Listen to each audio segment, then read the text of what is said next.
What's going on, guys? Cody from Southeast Softwash. This week we're unveiling a new chemical in our chemical lineup. Guys, we've got an extensive lineup of chemicals that's going to take care of a lot of those restoration type projects. Today we're going to be focusing on Oxnox. Links down below if you guys want to get some. It's moving fast, so it may be out of stock, but it's going to be back in stock soon. Oxnox is a really versatile and very powerful oxidation removal chem. Now, I need to make a caveat here and let you guys know, if the paint has failed on the surface that you're trying to remove oxidation on, what this is not is magic in a jug. Do not take me for some conjurer of cheap tricks. Give you a scenario. My father-in-law's truck shop is severely oxidized, but the paint is also failed. We would still use Oxnox and we would still get paid. We just got to make sure that we understand and we communicate to the customer that this paint is in such bad condition. We're not going to be able to restore that with Oxnox. Again, it's not magic in a bottle, but if you're going to repaint that building, it's a 45-year-old metal building, you got to get the oxidation off anyway. The roof that we're about to show you guys in this video, it's in good shape. The paint looks good down below the oxidation layer, and you'll get an eye for this, being able to kind of identify. There are some methods to test to see, you know, if you can get that paint looking good again. This one's going to look great.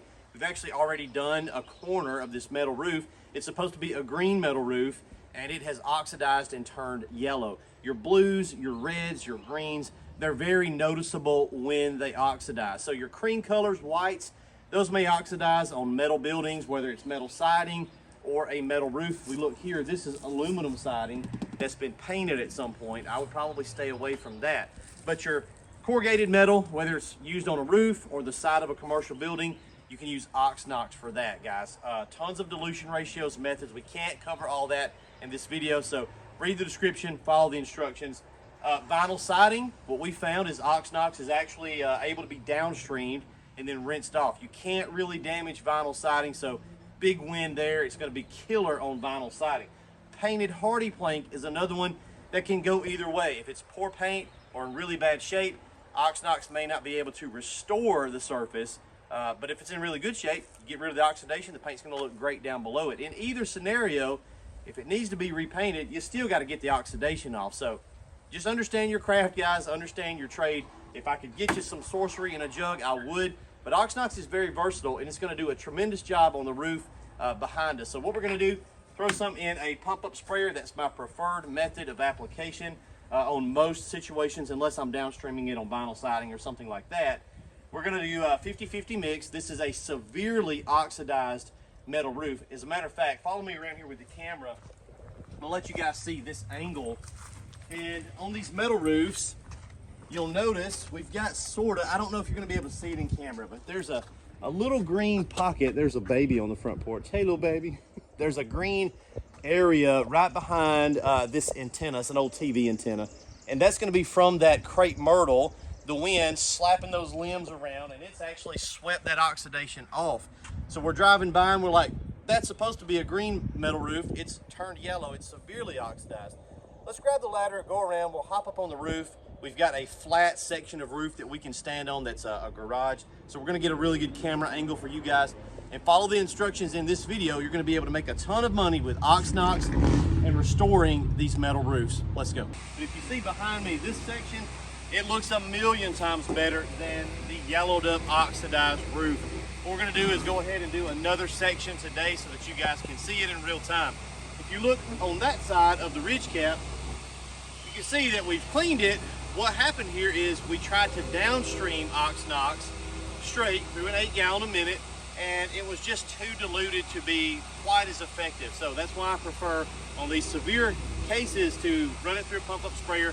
Here we're at 50-50. What we're going to do is pre-wet the next section with our ball valve. We're going to apply it with the pump-up sprayer. We're going to let it sit about 7 or 8 minutes or so, and then we're going to rinse it right back off with the ball valve. So downstreaming is definitely going to work on your situations where you don't need quite as strong of a yield. And again, I can't tell you every ratio. There's dwell time variables, severity variables on a roof, pitch variables. So play around with it, find out what works on each individual job. You'll get an eye for how it's going to work for you. But this customer was absolutely thrilled, and I was as well, because again, I didn't have to brush this thing, and that's a big deal, guys. So we'll pause the video. I'm gonna get the pump-up sprayer set up. We'll move down to the next section over here, and we're gonna try to ox-nox this thing out. Let's see what it do. We're gonna do another, 10-foot section or so. We'll go to about right there where the gutter support is. We're gonna pre-wet this stuff. I like to pre-wet it, cool the roof down. We don't wanna let this dry, and again, 6 to 8 minute dwell time. You'll kind of know when it's started to work. We're gonna use our ball valve to rinse, and we can use that to pre-wet as well. Throw a little bit of water here.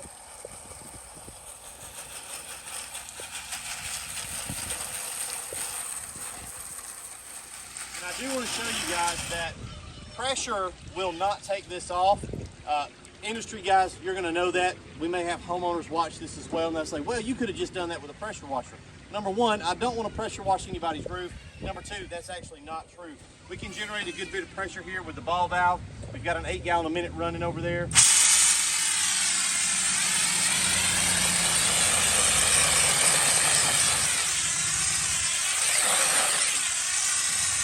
Not going to happen. It's not going to remove the oxidation layer at all. If we take a look right here on this corner, you guys can see this is kind of interesting. There's a slight area there that I don't know if it's showing up in camera, but you can see a little bit of that green coming through, and I guarantee you it's from that camellia bush. I like my plants, so I usually know what I'm looking at. That was probably overgrown at some point, and it was slapping at that area in the wind and physically keeping it knocked off at least a little bit. If we turn around and show you the roof behind us, we've got a red metal roof. Those are also notorious for oxidizing. Now the black stuff that you see is organic growth, so we can clean that with just a traditional soft wash method. But if we go back around, we'll make a 180, another 180. This is true severe oxidation. So we've pre-wet that section. Let's grab the pump up sprayer. It's pretty quick. I like these DeWalt pump up sprayers.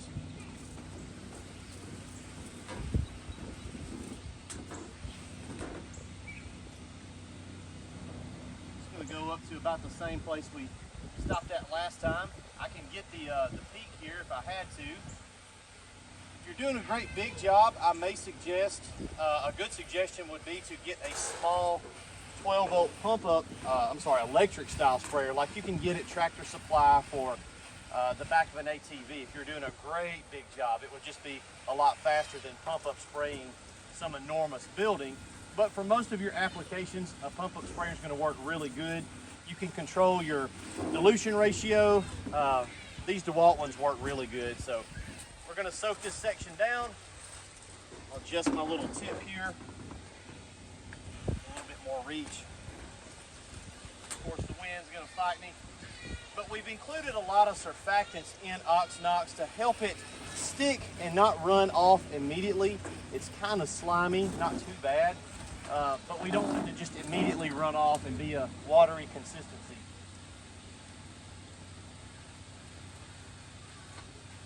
We've had a lot of questions just in the last few days about how far will a jug or a case of this go.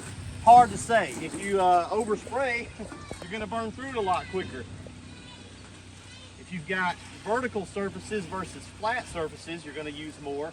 And the severity of the stain has a lot to do with that. So typically, I would say for me, I could clean this entire roof, or should say clean, I could restore this entire roof with probably less than a case of ox-nox. Because you got to remember, I'm on 50-50, so a jug's making 2 gallons.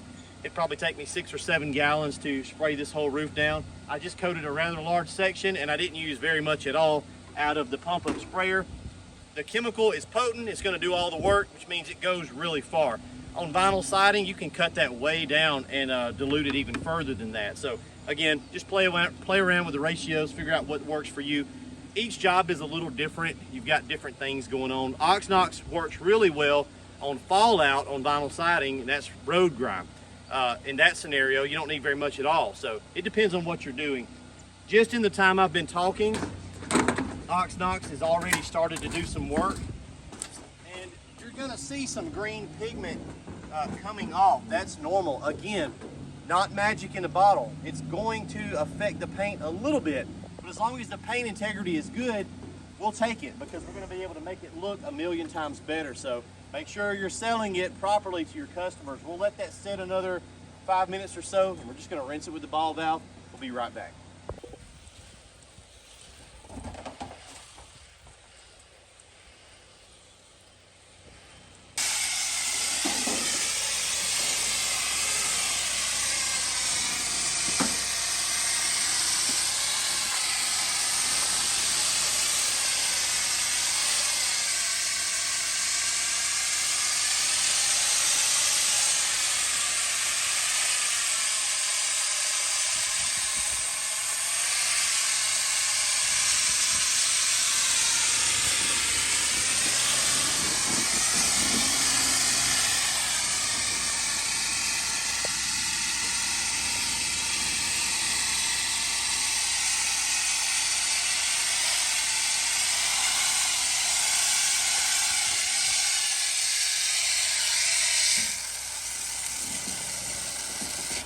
As you can see, it doesn't take a ton of pressure. It's ready to run off. I love that because I can spray all the way to the peak and get an application, and I don't need to blast it. I don't need to brush it. I just need to throw a little bit of rinse mode on and get it right off. So these panels are going to look great. Once they dry, it's going to look like the side over there. So we're going to keep rinsing along here. I could probably honestly rinse it like this, which is pretty much garden hose pressure, guys.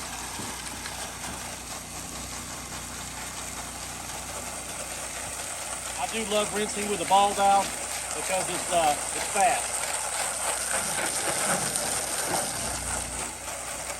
If you're a homeowner, you really probably don't even need a pressure washer. You can just apply it and rinse it off with your garden hose. As long as you got good pressure at your house, you'll be fine.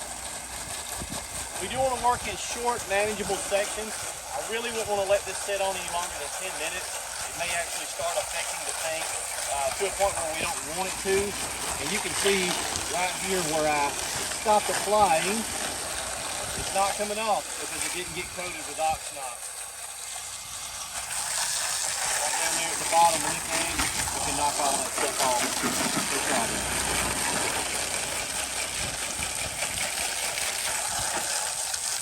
problem. We'll end the video here. We're going to continue on down the rest of this roof, but yeah, it's super easy. I guess we've been here a total filming and everything, probably 30 minutes, setting up the ladder, getting the truck hooked up. So this would be about an hour and a half, maybe a 2-hour-long project, taking my time.